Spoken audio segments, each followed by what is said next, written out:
Hi అండి, అందరికీ నమస్కారం. ఈరోజు మొక్కలకు కావలసినటువంటి పోషక పదార్థాల్లో ఒక భాగమైన కాల్షియంని ఎలా తయారు చేసుకోవాలి మనమే సొంతంగా అనేది చూద్దాం. అలాగే గుడ్డు పెంకులతో పాటు వెనిగర్ని మనం ఇందులో వాడతాము. అలాగే ఒక డబ్బా కూడా కావాలి, అంటే వీటిని తయారు చేసుకోవడానికి ఒక గాజు సీసా లేదా నార్మల్ డబ్బా అయినా మనకి పర్వాలేదనమాట. సో ఇంకా వీడియోలో చూస్తే ఈ గుడ్డు పెంకులు ఏవైతే ఉన్నాయో ఎగ్షెల్స్ని ఒక కడాయిలో పోసుకొని మనం వేడి చేసుకోవాలి. ఎందుకంటే దాంట్లో మిగిలిపోయినటువంటి తడి లేదా పచ్చి ఏదైతే ఉందో వాటిని మనం హీట్ చేయడం ద్వారా ఆవిరైపోతాయి, పెంకులు కూడా పొడిగా తయారవుతాయి. సో చూస్తున్నారు కదా, నార్మల్ హీట్లోనే. ఇది వెనిగర్ అండి. ఇది మార్కెట్లో మనకి 35 రూపాయలకి దొరుకుతుంది. 600 ml వస్తుంది. ఇది మనకి నార్మల్ ఎక్కడైనా దొరుకుతుంది. ఇది ఫుడ్లో వాడే వెనిగరే. ఆ పక్కన ప్లేట్లో చూస్తున్నారు కదా, అవి మనకి గుడ్డు పెంకులు అనమాట, ఎగ్ షెల్స్. ఇవి నార్మల్గా మనం వాడుతున్నప్పుడు కలెక్ట్ చేసుకుంటే సరిపోతుంది. ఒక డబ్బాని తీసుకోండి. తీసుకున్నారు కదా, ఇప్పుడు ఈ వెనిగర్ని ఆ డబ్బాలో పోయండి. సగం ముందు పోసుకోండి, ఆ తర్వాత మిగతాది. సో సగం పోసుకున్న తర్వాత ఆ డబ్బాలో ఆ పక్కనే మీకు కనిపిస్తున్నటువంటి గుడ్డు పెంకుల్ని, ఎగ్ షెల్స్ని ఆ వెనిగర్ ద్రావణంలో పోయండి. ఇక్కడ ఒక మ్యాజిక్ జరుగుతుంది. మ్యాజిక్ అంటే ఇక్కడ ఒక రసాయన చర్య జరుగుతుంది. వెనిగర్ ఏం చేస్తుందంటే గుడ్డు పెంకుల్లో ఉన్నటువంటి కాల్షియంని బుడగల రూపంలో విడుదల చేస్తుంది.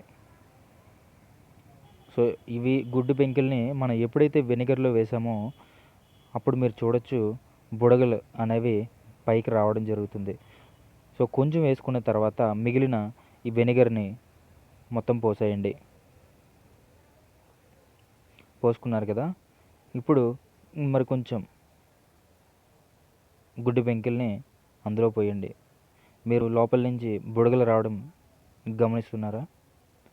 అదంతా కూడా కార్బన్ డైఆక్సైడ్ బుడగల రూపంలో పైకి వస్తుందన్నమాట. వెనిగర్ వీటిని న్యూట్రలైజ్ చేస్తుంది. గుడ్డు పెంకులన్నీ కూడా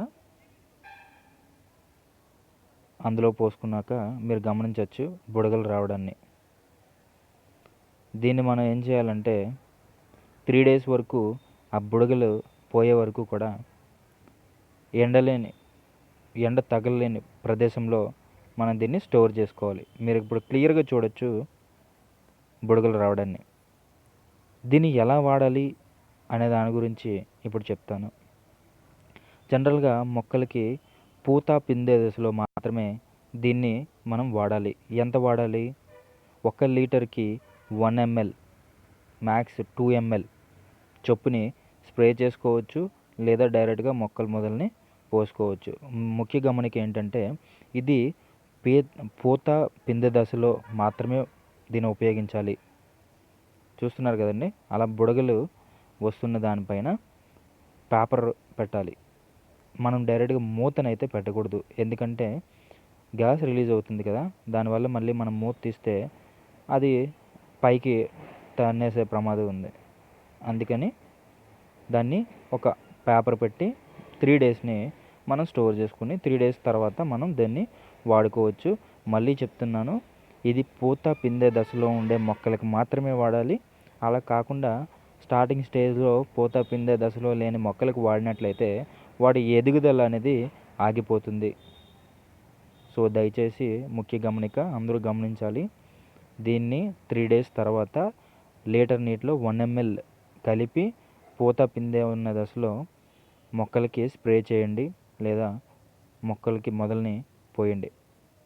ఇదండి మన ఇంట్లోనే తయారు చేసుకునే విధానం. సో ఈ వీడియో మీకు నచ్చినట్లయితే ఖచ్చితంగా సబ్స్క్రైబ్ చేయండి, లైక్ చేయండి, అలాగే